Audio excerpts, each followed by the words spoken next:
Yes. All right, imagine you have graduated college and landed your dream job. Life is good. Did you know, though, if you are a woman, you will lose more than $10,000 a year to the gender wage gap.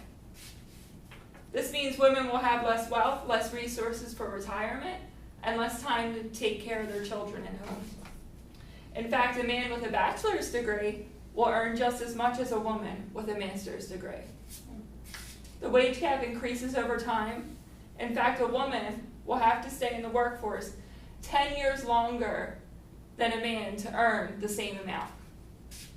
And men also make more money as they age. Yet us women, we're devalued as we age.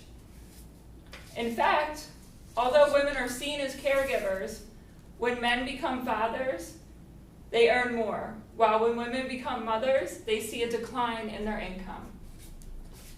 This country has seen improvement in shrinking the pay gap, but progress is still needed. Things such as education, more men becoming caregivers, have helped close the gap.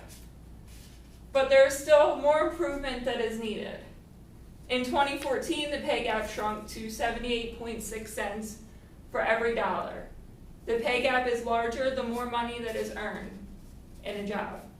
For example, personal financial advisors had the biggest pay gap last year, according to a report last year from IWPR. Having segregation in occupations such as STEM makes the wage gap bigger. If we can make changes in early education, we will see a big improvement by college. Women need to be more assertive when negotiating instead of being apologetic for not having their needs met.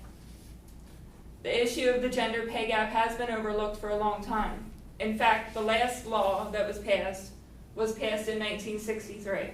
And that was a long time ago, and a lot has changed since then. This study also included occupations where women earned more than men.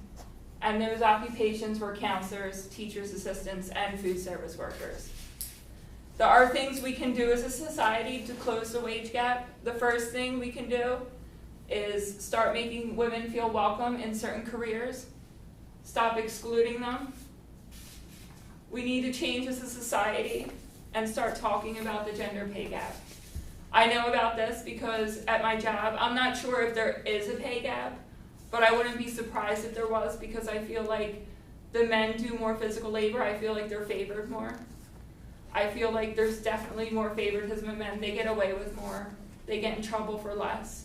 And I feel like the men don't respect us. They feel like they're entitled to more because of what they do, and they feel like we have a certain job and they have a certain job. So this is something that we all need to change.